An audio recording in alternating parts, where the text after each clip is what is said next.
ومن أحسن قولا ممن دعا إلى الله وعمل صالحا وقال إنني من المسلمين.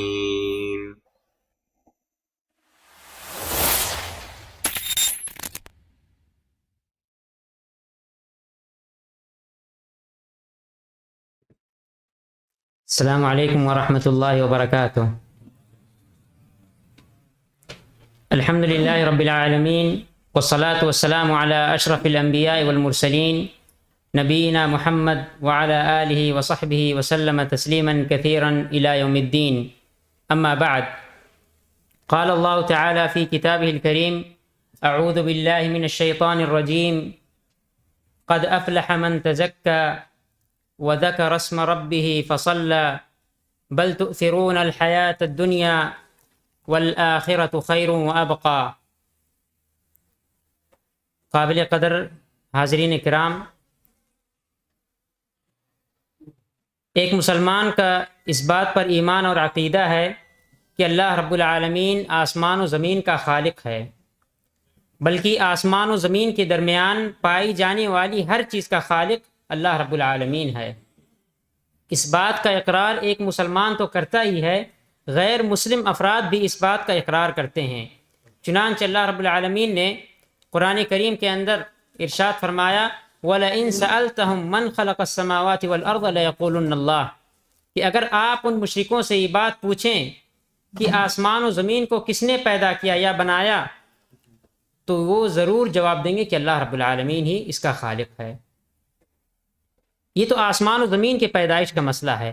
ان کی پیدائش کے تعلق سے بھی اللہ رب العالمین نے قرآن کریم کے اندر ارشاد فرمایا: وَلَئِن سَأَلْتَهُم مَّنْ خَلَقَهُمْ لَيَقُولُنَّ اللَّهُ، کہ اگر آپ ان سے، ان مشرکوں سے یہ بات پوچھیں کہ آپ کو کس نے پیدا کیا، تو وہ ضرور جواب دیں گے کہ اللہ رب العالمین ہی ہمارا خالق ہے. تو یہ بات متعین ہو جاتی ہے کہ آسمان و زمین اور آسمان و زمین کے درمیان پائی جانے والی ہر چیز کا خالق اللہ رب العالمین ہے. جب اللہ رب العالمین ہر چیز کا خالق ہے، وہی زیادہ بہتر جانتا ہے، اسی کا فیصلہ ہمارے لیے آخری فیصلہ ہوگا. مثال کے طور پہ، آپ کے گھر میں کون سا سامان کس جگہ پر رکھا ہوا ہے، یہ آپ سے زیادہ بہتر کوئی دوسرا نہیں جانتا. کیوں؟ وہ گھر آپ کی ملکیت ہے، آپ وہاں پہ اپنے حساب سے اپنا سامان رکھ سکتے ہیں. آپ کی جیب میں کون سی چابی کس دروازے کی ہے، یہ آپ سے زیادہ بہتر کوئی دوسرا نہیں جانتا، کیونکہ وہ آپ کی ملکیت ہے. تو جب اللہ رب العالمین آسمان و زمین کا خالق ہے، تو وہ اس کے بارے میں زیادہ علم رکھتا ہے اور وہی بہتر فیصلہ کرتا ہے. آئیے ہم دیکھتے ہیں کہ اللہ رب العالمین نے قرآن کریم کے اندر دنیا کے تعلق سے کیا فیصلہ کیا ہے. اللہ رب العالمین نے ارشاد فرمایا: وَمَا هَذِهِ الْحَيَاةُ الدُّنْيَا إِلَّا لَهْوٌ وَلَعِبٌ وَإِنَّ الدَّارَ الْآخِرَةَ لَهِيَ الْحَيَوَانُ لَوْ كَانُوا يَعْلَمُونَ، کہ دنیاوی زندگی محض کھیل کود ہے. آیت کا پہلا ٹکڑا کہ دنیاوی زندگی محض کھیل کود ہے. وَإِنَّ الدَّارَ الْآخِرَةَ لَهِيَ الْحَيَوَانُ، اخروی زندگی ہمیشہ ہمیش کی زندگی ہے. لَوْ كَانُوا يَعْلَمُونَ، کاش کہ لوگ اسے سمجھتے. ہم اس فیصلے سے غافل ہیں. یہ اللہ رب العالمین کا فیصلہ ہے، اس کے باوجود ہم اس سے غافل ہیں. آپ اندازہ کریں کہ دنیاوی فیصلوں میں انسان کو کس قدر اعتماد اور کس قدر بھروسہ ہے. ایک کمپنی سے آفر آتا ہے کہ آپ کو فلاں کمپنی میں کام کرنے کے لیے آفر کیا جاتا ہے. انسان دیکھتا ہے کمپنی کے اصول، شروط اور کیا کیا لائحہ عمل، آپ کو فلاں مہینے تاریخ میں آپ کو سیلری دے دی جائے گی، اور انسان اس پہ اپنا قلم نکال کر کے آمنا صدقنا دستخط کر دیتا ہے. کس قدر اس کو اعتبار ہے، جبکہ دنیاوی چیز ہے. کمپنی ڈوب سکتی ہے، کمپنی کے قوانین بدل سکتے ہیں، کمپنی کے ساتھ کچھ بھی ہو سکتا ہے، کمپنی کے مینیجر کے ساتھ یا جو آپ دستخط کرنے جا رہے ہیں آپ کے ساتھ بھی کچھ ہو سکتا ہے. لیکن کس قدر اعتبار ہے دنیاوی فیصلوں پہ. اور جس کا فیصلہ اللہ رب العالمین نے کیا ہے، اس سے انسان کوتاہ اور غافل ہے، اس سے دور ہے.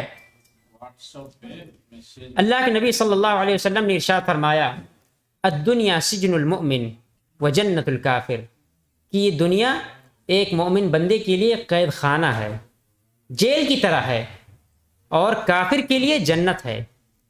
محدثین یا علماء کرام جب اس حدیث کی تشریح کرتے ہیں تو اس میں کی وضاحت 2-3 اعتبار سے کرتے ہیں۔ پہلی چیز یہ ہے کہ جس طرح سے ایک انسان جیل سے جلد بھاگنے کی کوشش کرتا ہے، اسی طرح سے ایک مومن بندے کا بھی معاملہ ہے کہ وہ دنیا کے فتنوں سے، دنیا کی برائیوں سے اپنے آپ کو پاک صاف کر کے اخروی نعمت پہ نگاہ رکھے رہتا ہے۔ وہ موت کی تمنا نہیں کرتا ہے، لیکن اپنے آپ کو دنیا کی فتنوں سے، دنیا کی آزمائش سے اپنے آپ کو پاک صاف کر کے آخرت پہ نگاہ رکھتا ہے۔ تو یہ پہلا معنی ہے۔ دوسرا معنی یہ ہے کہ جس طرح سے قید خانے میں یا جیل میں انسان اپنی آزادی کی زندگی نہیں گزارتا، ایسا نہیں کہ جو من میں آیا وہ کیا۔ جیل میں ایک ٹائم ٹیبل رہتا ہے کہ کس وقت آپ کو سو کے اٹھنا ہے، کون سے کپڑے پہننے ہیں، کیا کھانا ہے، کیا پینا ہے، کہاں آنا ہے، کہاں جانا، ساری چیزیں ایک دستور، ایک نظام ہوتا ہے، ایک سسٹم ہوتا ہے وہاں پہ۔ یہی حال ایک مومن بندے کے لیے دنیا میں بھی ہے۔ وہ دنیا میں آزاد نہیں ہے، اپنی من چاہی زندگی نہیں گزار سکتا، بلکہ کتاب و سنت کی روشنی میں اس کو زندگی گزارنا ہے۔ ایک تیسرا معنی یہ بیان کرتے ہیں کہ دنیا کی نعمتیں کتنی بھی کیوں نہ ہو جائیں، لیکن آخرت کے مقابل میں اس نعمت کی وہ حیثیت نہیں ہے جو دنیا میں آپ کو نظر آ رہی ہے۔ تو یہ 3 معنی علماء کرام اس حدیث کا بیان کرتے ہیں۔ گویا یہ بات واضح ہو جاتی ہے کہ دنیا فانی ہے اور آخرت کی زندگی یا اخروی زندگی بہتر ہے اور باقی ہے۔ بل تؤثرون الحیات الدنیا، اللہ رب العالمین نے ارشاد فرمایا کہ بلکہ تمہارا یہ حال ہے کہ تم دنیاوی زندگی کو ترجیح دیتے ہو۔ پارٹی میں جانا ہے، ہمارے پاس وقت ہے، بہت دور فنکشن ہے، کوئی مسئلہ نہیں ہے، چلتے ہیں، دھوپ ہے برداشت ہے، ٹھنڈی ہے برداشت ہے، بارش ہو رہی ہے، کوئی مسئلہ نہیں ہے، یہ کہاں دن دوبارہ آتے ہیں۔ اور کوئی تقریب ہے، اس میں شرکت کرنے کے لیے ہمارے پاس سب وقت ہے، سب کچھ ہم اس میں تن من دھن سے بازی لگانے کے لیے تیار ہیں۔ جنازے میں جانا ہے، وقت نہیں ہے، پٹرول مہنگا ہو گیا ہے، گرمی بہت تیز ہے، سرد ہوائیں چل رہی ہیں، دنیا بھر کے ہیلے بہانے ہم کو دین کے کاموں میں نظر آتا ہے۔ دنیا کے کام میں ساری قربانیاں ہمارے لیے جائز ہو جاتی ہیں، دنیا کے دین کے کام میں ہمارے پاس وقت نہیں ہے، دنیا بھر کے بہانے ہم کو یاد آ جاتے ہیں۔ یہ معاملہ کیوں؟ کیونکہ ہم دنیاوی زندگی کو ترجیح دے رہے ہیں۔ بل تؤثرون الحیات الدنیا، بلکہ تمہارا معاملہ یہ کہ تم دنیاوی زندگی کو ترجیح دیتے ہو۔ والآخرۃ خیر وابقی، آگے اللہ رب العالمین نے ارشاد فرمایا کہ اخروی زندگی خیر وابقی، بہتر ہے، باقی ہے، ہمیشہ ہمیش کی زندگی ہے۔ وہم فیہا خالدون، وہ اس میں ہمیشہ ہمیش رہیں گے۔ لا یبغون عنہا حولا، ایک پل کے لیے بھی نہیں دور کیے جائیں گے۔ اس کے باوجود انسان اس فیصلے سے غافل ہے، کوتاہ ہے۔ انسان کو دنیا داری کے تعلق سے بڑی جانکاری ہے، کوئی سامان خریدنا ہو، کہیں پہ ڈیوٹی کرنا ہو، کہیں پہ نوکری کرنا ہو، ساری چیزیں غور و فکر کرنے کے بعد انسان فیصلہ کرتا ہے۔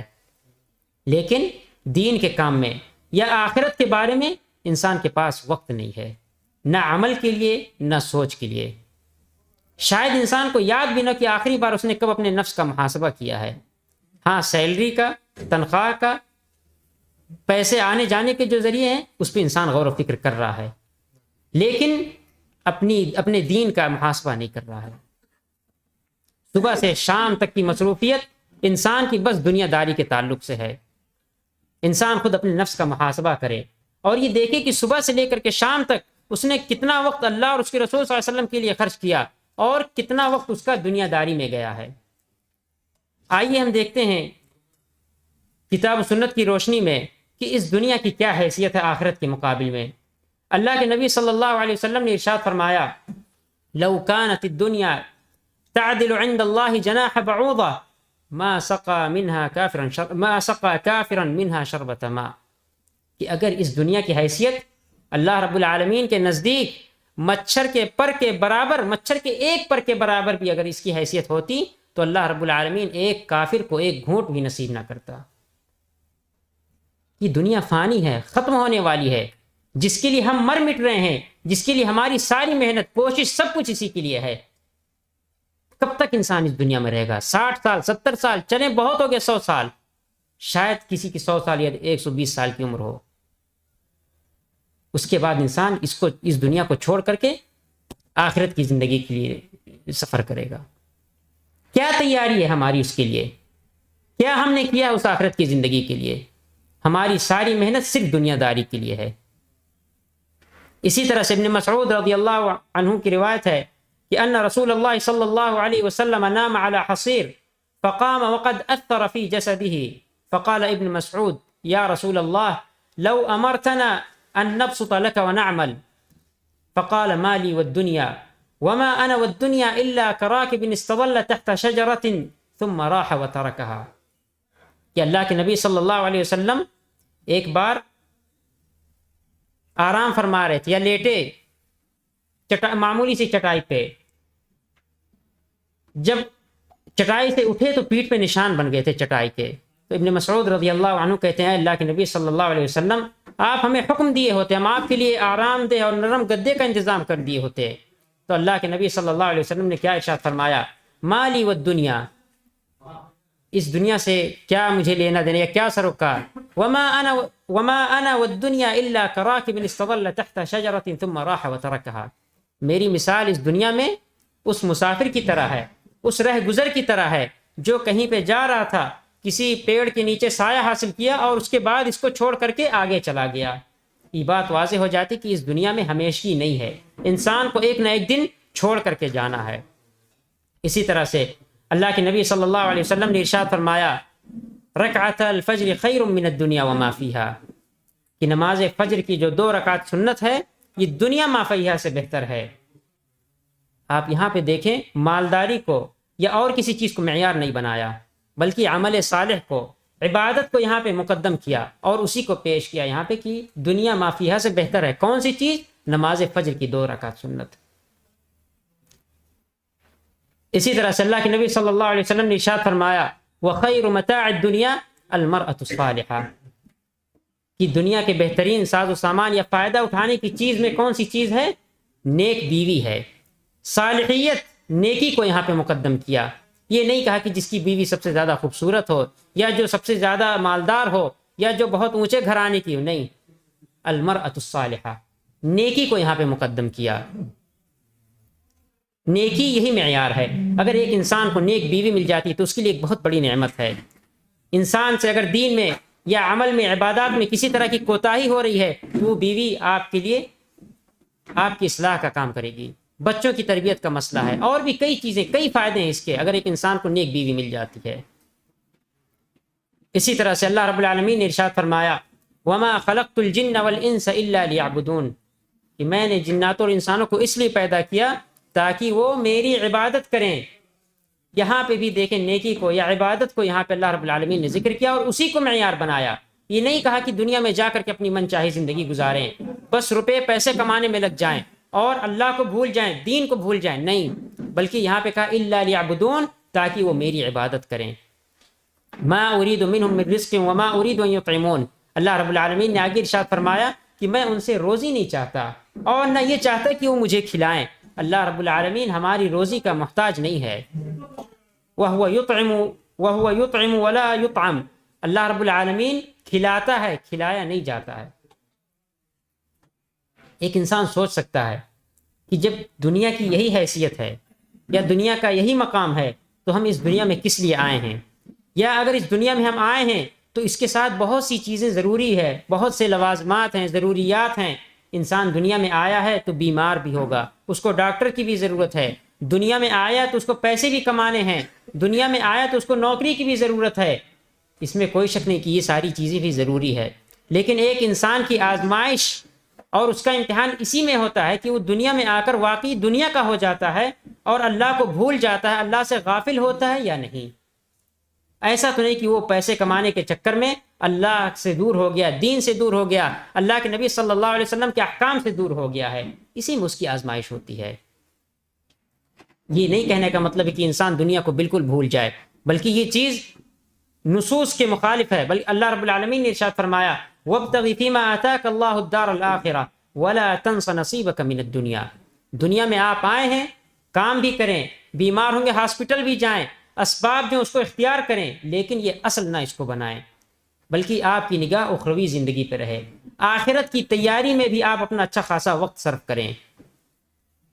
اسی لیے آپ دیکھیں مختلف آیات میں رزق کو عبادت کے ساتھ جوڑا گیا ہے، اور یہ بات اس سے واضح ہوتی ہے کہ عبادت رزق میں خیر و برکت کا ذریعہ ہے۔ مختلف آیات اس بات پر دال ہیں، اس بات پر دلالت کرتی ہیں کہ جو انسان کی روزی روٹی میں برکت آتی ہے وہ عبادات کی وجہ سے ہے، جبکہ شیطان کا معاملہ برعکس، شیطان یہ کہے گا کہ نہیں، اگر نماز کا وقت ہوا آپ دکان بند کر دیے تو آپ کا اتنا نقصان ہوگا، روزانہ کا اتنا، ہفتے کا اتنا، مہینے کا اتنا، سال کا اتنا آپ کا نقصان ہوگا۔ یہ شیطانی وسوسہ ہے، جبکہ عبادات خیر و برکت کا ذریعہ ہیں۔ اللہ رب العالمین نے ارشاد فرمایا وَأْمُرْ أَهْلَكَ بِالصَّلَاةِ وَاصْطَبِرْ عَلَيْهَا، کہ اپنے گھر والوں کو نماز کا حکم دو اور اس پہ صبر کرو۔ لا نسألك رزقا، اللہ رب العالمین نے ارشاد فرمایا کہ ہم آپ سے روزی نہیں چاہتے، نحن نرزقك، ہم آپ کو روزی دیں گے، والعاقبۃ للتقوی، اور اچھا انجام متقین کے لیے ہے۔ اور بھی مختلف آیات ہیں جو اس بات پر دلالت کرتی ہیں کہ روزی روٹی میں برکت کا ذریعہ، خیر کا ذریعہ عبادات ہے۔ اے انسان کی اس میں اپنی محنت، اپنی ساری چیزیں نہیں اس میں ہے، وہ اللہ رب العالمین کی توفیق ہے کہ انسان اس میں محنت کر رہا ہے، اس میں لگا ہوا ہے، لیکن اصل رازق، حقیقی رازق اللہ رب العالمین کی ذات ہے۔ اللہ کے نیک بندے ہمیشہ اللہ رب العالمین کی رضا اور اس کی خوشنودی کو مد نظر رکھتے ہیں۔ نیکی کے کام میں اللہ رب العالمین کی رضا اور اس کی خوشنودی کو مد نظر رکھتے ہیں۔ اللہ رب العالمین نے ارشاد فرمایا انما نطعمکم لوجہ اللہ لا نرید منکم جزاء ولا شکورا، کہ ہم تو آپ کو اللہ کی رضا اور اللہ کی خوشنودی کے لیے کھلاتے ہیں، ہم آپ سے اس کا شکریہ اور اس کا بدلہ نہیں چاہتے ہیں۔ یہ متقین کی پہچان ہے، یہ اللہ والوں کی پہچان ہے کہ ان کو دنیا میں کسی طرح کی واہ واہی نہیں چاہیے ہوتی ہے، بلکہ اس کا اجر و ثواب چاہیے ہوتا ہے۔ مال و دولت بذات خود کوئی بری چیز نہیں ہے، بلکہ بہت اچھی چیز ہے، ایک نعمت ہے، لیکن اس کا حصول غلط ہو سکتا ہے، پانے کے جو طریقے ہیں وہ غلط ہو سکتے ہیں، خرچ کرنا، جہاں پہ خرچ کر رہا انسان وہ غلط ہو سکتا ہے، اور اسی وجہ سے کہا گیا کہ مال و دولت انسان کے لیے فتنہ، آزمائش، بگاڑ کا ذریعہ ہے۔ اللہ رب العالمین نے ارشاد فرمایا المال والبنون زینت الحیات الدنیا، کہ مال، اولاد دنیاوی زیب و زینت کی چیز ہے۔ ہمارا اتنا کروڑ کا بزنس چل رہا ہے، ٹھیک ہے، اچھی چیز ہے، اللہ برکت دے، لیکن مقصد کیا ہے؟ فخر و مباحات بتانے کا مقصد ہے۔ دیکھ رہے ہیں کہ سامنے بیچارے ایسے لوگ بیٹھے جن کو نہیں کچھ اس کے بارے میں جانکاری ہے، یا ایسے لوگ ہیں جو بیچارے دن بھر محنت کر رہے ہیں، شام میں کسی طرح کو جو پیسے ملے اس سے بچوں کے لیے، اپنے لیے کھانا لے کر کے جا رہے ہیں۔ ان کے سامنے آپ کو کیا ضرورت ہے یہ ساری چیزیں بتانے کی؟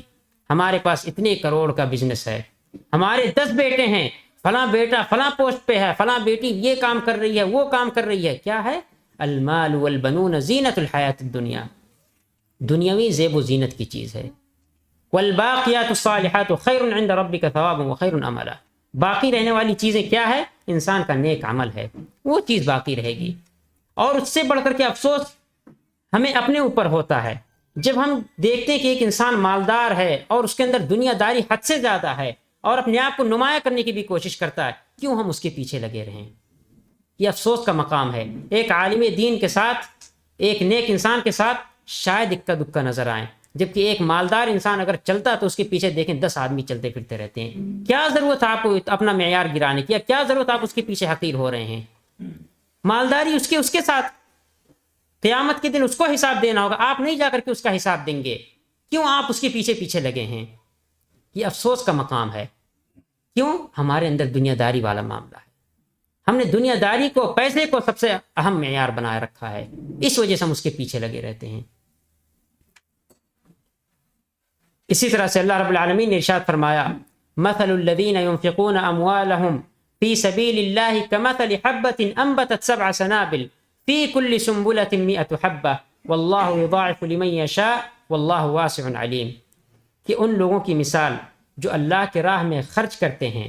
اگر ایک انسان کو اللہ رب العالمین نے مالدار بنایا ہے، مال و دولت کی نعمت سے مالا مال کیا ہے، تو انسان اللہ کی راہ میں اس کو خرچ کرے۔ قیامت کے دن اس سے یہ بات پوچھی جائے گی کہ یہ پیسے کہاں سے آئے اور آپ نے کس چیز میں خرچ کیا، تو اللہ کی راہ میں اسے خرچ کرے۔ اور اس کی مثال اللہ رب العالمین نے قرآن کریم کے اندر ارشاد فرمایا، یا اس کی جو فضیلت اس کے بارے میں اللہ نے ارشاد فرمایا کہ جو اللہ کی راہ میں خرچ کرتے ہیں اس ایک دانے کے مانند ہے جس سے 700 دانے تیار ہوتے ہیں۔ انسان اگر 1 ریال بھی اللہ کی راہ میں خرچ کر رہا ہے اچھی نیت کے ساتھ تو وہ اس کا پیسہ ضائع نہیں ہوگا، بلکہ اس کے لیے نیکیوں میں اضافے کا ایک سبب ہے، اور وہی چیز انسان کو قیامت کے دن کام آئے گی۔ انسان بڑھاپے تک کا سوچتا ہے، ساری محنت اس لیے کہ ہم گھر بنا لیں، گھر والوں کے ساتھ موج مستی کی زندگی گزاریں، رہنے سہنے کی کوئی پریشانی نہ ہو، بچے ہمارے سکون سے کھا لیں پی لیں، بہت اچھی چیز ہے، اللہ برکت دے، لیکن اس کے بعد اس بڑھاپے کے بعد آپ کے ساتھ کیا ہونے والا ہے؟ آپ نے اس کے لیے کیا تیاری کی ہے؟ اللہ رب العالمین نے آپ کو جو نعمت عطا کی آپ نے اس کا کتنا صحیح استعمال کیا؟ صرف اپنی زندگی اور اپنی دنیا داری میں لگ گئے یا اللہ رب العالمین کے راہ میں بھی خرچ کیے؟ دین کی مدد کے لیے، دین کی نصرت و حمایت کے لیے اس میں آپ نے خرچ کیا یا نہیں؟ انسان اپنے نفس کا خود محاسبہ کرے۔ اللہ رب العالمین نے ارشاد فرمایا یا ایھا الذین آمنوا لا تلہکم اموالکم ولا اولادکم عن ذکر اللہ، کہ اے وہ لوگوں جو ایمان لائے ہو، تمہارے مال اولاد اللہ کی یاد سے غافل نہ کر دیں۔ انسان پیسے کمانے کے چکر میں عبادات سے دور ہوتا جا رہا ہے۔ پیسے آنے چاہیے، بس کیسے آ رہے ہیں کہاں سے آ رہے ہیں اس کی پرواہ نہیں کرتا۔ اس کے چکر میں انسان نمازیں اور نہ جانے کتنی عبادتیں انسان ترک کر بیٹھتا ہے۔ اللہ رب العالمین نے ارشاد فرمایا وَمَن يَفْعَلْ ذَلِكَ فَأُولَٰئِكَ هُمُ الْخَاسِرُونَ، اور جو شخص ایسا کرے گا تو وہ گھاٹا اٹھانے والوں میں سے ہے۔ اللہ رب العالمین نے اس کا فیصلہ سنا دیا ہے، خود انسان اپنے نفس کا محاسبہ کرے۔ دوسری جگہ اللہ رب العالمین نے ارشاد فرمایا وَاعْلَمُوا أَنَّمَا أَمْوَالُكُمْ وَأَوْلَادُكُمْ فِتْنَةٌ وَأَنَّ اللَّهَ عِندَهُ أَجْرٌ عَظِيمٌ، کہ اور یہ بات یاد رکھو کہ تمہارے مال، تمہاری اولاد تمہارے لیے فتنہ، آزمائش، بگاڑ کا ذریعہ ہیں۔ ایک انسان سوچ سکتا ہے ایسے کیسے ہو سکتا ہے؟ یہ مال و دولت یہ تو نعمت ہے، بیوی بچے یہ بھی نعمت ہے، صحیح ہے نعمت، اس میں کوئی شک نہیں، لیکن فتنہ یہاں پہ آزمائش اور بگاڑ گمراہی کے معنی میں ہے۔ ایک انسان ان کی وجہ سے گمراہ ہو سکتا ہے، یہ نہیں دیکھے گا کہ پیسے کہاں سے آ رہے ہیں، حلال حرام کی تمیز چھوڑ دیتا ہے، یہ مال اس کے لیے کیا ہوا؟ بگاڑ کا ذریعہ ہوا، فتنے کا ذریعہ ہوا، گمراہی کا ذریعہ ہوا۔ بیوی بچے ہیں، بیوی عبادات میں پیچھے ہے، نماز کی پابندی نہیں کر رہی ہے، لیکن انسان میں اتنی ہمت نہیں کہ اس کو جا کر کے سمجھائے، کیوں؟ ابھی ناراض ہو جائے گی۔ بیٹا سویا ہوا ہے، فجر کی نماز چھوٹ گئی، کوئی مسئلہ نہیں ہے، اسکول جانا ہے، بیٹے کو جگا دیں، نہیں، نیند خراب ہو جائے گی، دیر سے سویا ہے، یہ کیا ہے؟ اولاد ہے، صحیح ہے، نعمت تو ہے آپ کے لیے، لیکن جو آپ نے جو کام کیا ہے اس کے ساتھ یہ آپ کے لیے بگاڑ اور گمراہی کا ذریعہ ہے، اور قیامت کے دن اس کے بارے میں اللہ رب العالمین آپ سے پوچھے گا کہ آپ ٹھیک ہے نمازوں کے پابند تھے، اچھی بات ہے، لیکن اپنے گھر والوں کو آپ نے کہاں تک سمجھایا بجھایا، کہاں تک آپ نے ان کو دین کا درس دیا؟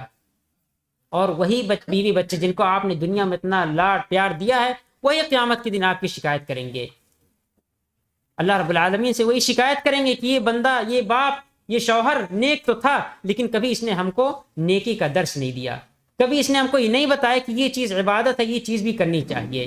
وہی بیوی بچے آپ کے لیے وبال جان ہو جائیں گے۔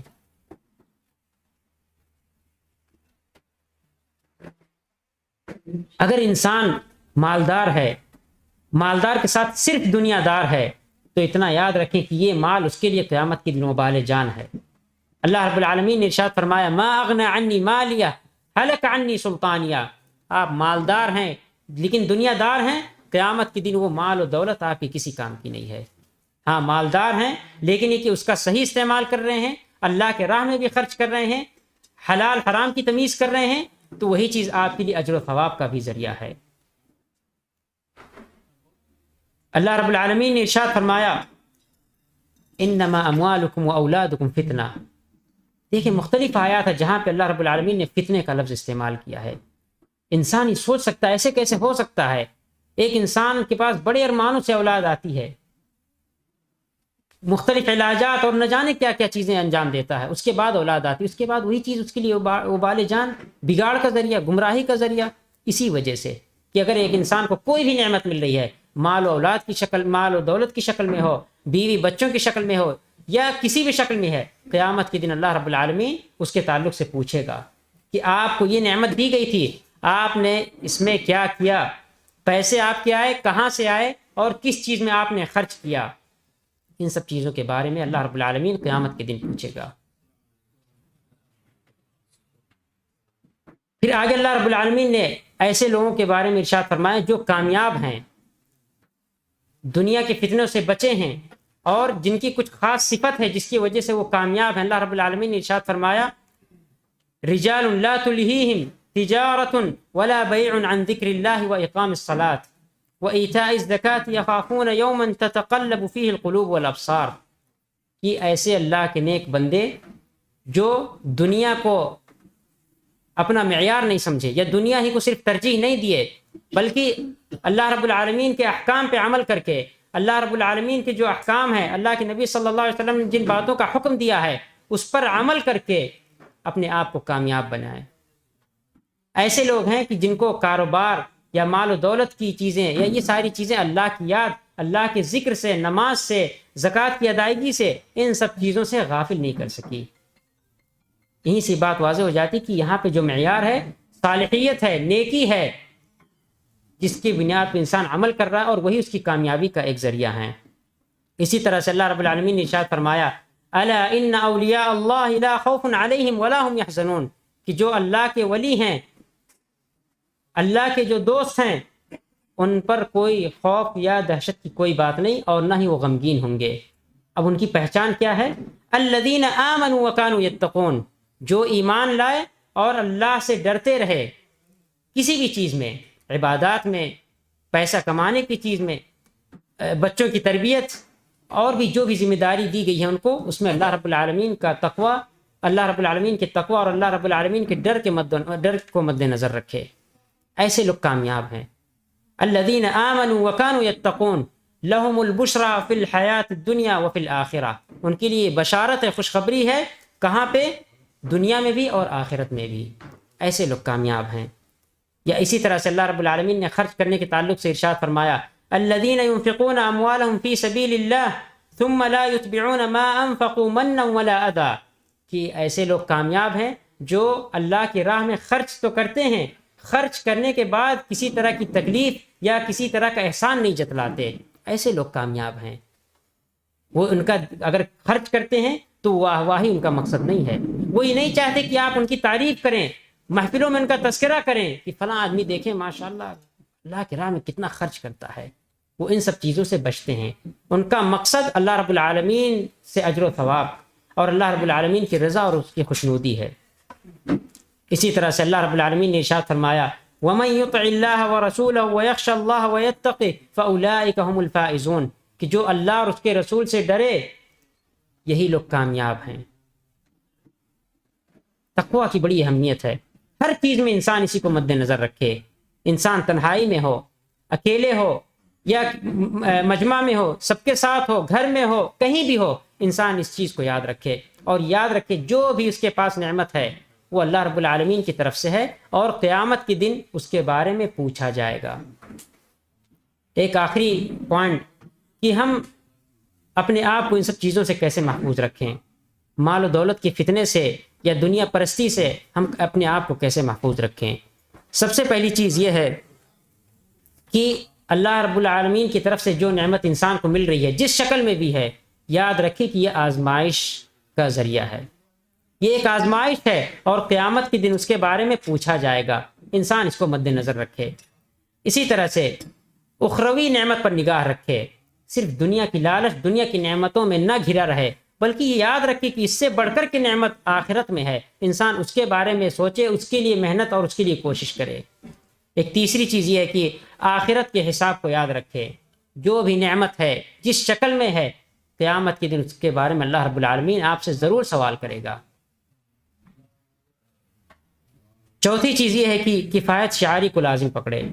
اللہ رب العالمین نے جتنی نعمت، جتنی روزی روٹی آپ کے لیے مقدر کی ہے، وہی آپ کے لیے خیر و برکت کا ذریعہ ہے۔ آپ اپنے سے کمتر لوگوں کو دیکھیں، اپنے سے بڑے لوگوں کو نہ دیکھیں، اور خاص طور پہ اس زمانے میں سوشل میڈیا کا ایک جو اہم بہت بڑا فتنہ ہے، انسان اس سے دور رہے۔ ایسے نہ جانے کتنے نمائشی حضرات ہیں جو سوشل میڈیا پہ اپنے آپ روزانہ یہ دکھاتے ہیں کہ آج ہم نے یہ گاڑی لی، آج ہم نے یہ فلیٹ لیا، یا آج ہم نے اتنے ہزار کا سوٹ لیا۔ ان سب چیزوں سے آپ دور رہیں، ورنہ آپ کے پاس بھی جو نعمت ہے اسے انسان کمتر سمجھے گا۔ اپنے سے کمتر لوگوں کو دیکھیں، ہر حال میں اللہ رب العالمین کا شکر ادا کریں، اور نیکیوں کے موسم کو غنیمت سمجھیں۔ رمضان کے مہینے یا اس طرح کی جو بھی عبادات ہیں جو خاص وقت میں یا خاص موسم میں آتی ہیں، انسان اس کو غنیمت سمجھے، کیونکہ یہی نیکیاں آپ کے لیے آخرت میں کام آئیں گی۔ دنیا داری کی چیزیں آخرت میں نہیں کام آئیں گی، اور یہی سب سے بڑا ذخیرہ ہے۔ آپ کے پاس جو بھی نعمت ہے جس شکل میں ہے، اس کو اللہ اور اس کے رسول صلی اللہ علیہ وسلم کے راہ میں خرچ کریں اور اس کا استعمال کریں، صحیح استعمال کریں۔ انشاءاللہ اس میں ہماری کامیابی ہوگی۔